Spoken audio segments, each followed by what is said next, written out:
High সকলকে তনুজা কিচেনে স্বাগত। আজকে আমি একটা চিংড়ি মাছের রেসিপি তৈরি করে দেখাবো। সেটা হচ্ছে চিংড়ি মাছের দো পেঁয়াজা। চিংড়ি মাছের দো পেঁয়াজা তৈরি করতে যা যা লাগছে: 1 চা চামচ লঙ্কার গুঁড়ো, 1 চা চামচ হলুদ গুঁড়ো, 3টে গোটা কাঁচা লঙ্কা, 3টে এলাচ, 1 টুকরো দারচিনি, 1/2 চা চামচ জিরে গুঁড়ো, 1 চা চামচ আদা রসুনের পেস্ট, 2 টেবিল চামচ টমেটো কুচি, 2 টেবিল চামচ সরষের তেল, পরিমাণ মতো নুন, 2 টেবিল চামচ পেঁয়াজ কুচি, 3 টেবিল চামচ পেঁয়াজের পেস্ট, আর লাগছে চিংড়ি মাছ। চিংড়ি মাছ আমি 200 গ্রাম নিয়েছি। মাছটা ভালো করে পরিষ্কার করে রেখেছি। চিংড়ি মাছটা ভাজবো, সেই জন্য নুন হলুদ মাখাবো। নুন দিচ্ছি, হলুদ গুঁড়ো দিচ্ছি। আমি অল্প একটু হলুদ গুঁড়ো দিয়েছি, বাকি হলুদ গুঁড়োটা আমার রান্নাতে লাগবে। মাখিয়ে দিচ্ছি। মাখানো হয়ে গেছে। ফ্রাইং প্যানটা গরম করে নিয়েছি। তেল দিচ্ছি, হাফ তেল দিচ্ছি। তেলটা একটু গরম করে নেব। তেলটা গরম হয়ে গেছে। আমি চিংড়ি মাছগুলো দিচ্ছি।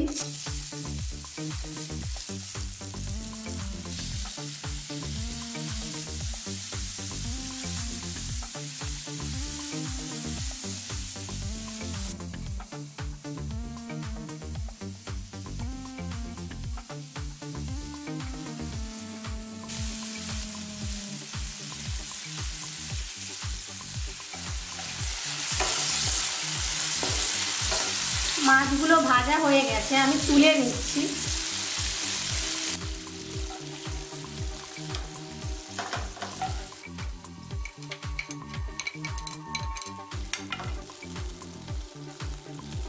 সেম প্যান ইউজ করছি। প্যানের মধ্যে বাকি তেলটা দিয়ে দিচ্ছি। তেলটা গরম করে নেব।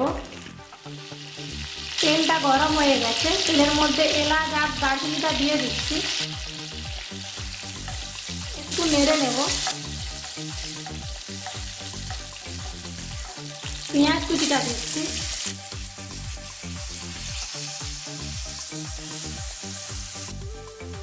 পেঁয়াজটা ব্রাউন কালার করে ভেজে নেব।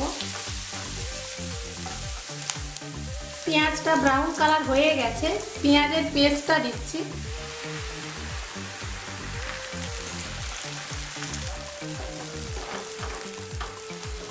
পেঁয়াজের পেস্টটা ভালো করে কষিয়ে নেব। পেঁয়াজের পেস্টটা কষানো হয়ে গেছে। আদা রসুনের পেস্টটা,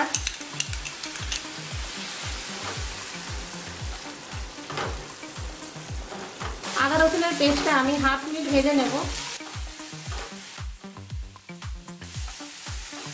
এবার টমেটো কুচিটা অ্যাড করব।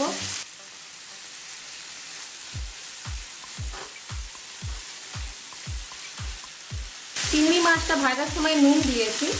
এবার আমি পরিমাণ মতো নুন দিচ্ছি। এতে টমেটোটা তাড়াতাড়ি গলে যাবে। টমেটোটা গলা পর্যন্ত আমি এভাবে রান্না করব। মিডিয়াম ফ্লেমে রান্নাটা করছি। এবার আমি গুঁড়ো মশলাগুলো অ্যাড করব।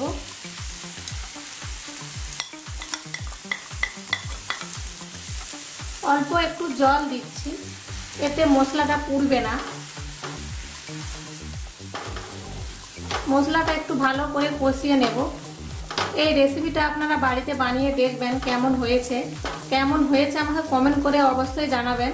যদি ভালো লাগে তাহলে আমার চ্যানেলে অবশ্যই সাবস্ক্রাইব করবেন, লাইক করবেন, শেয়ার করবেন। মশলাটা একটু ভালো করে কষাতে হবে, তাহলে টেস্টটা ভালো হবে। মশলাটা কষানো হয়ে গেছে। মশলা থেকে তেল ছাড়তে শুরু করেছে। এবার আমি জল দিচ্ছি।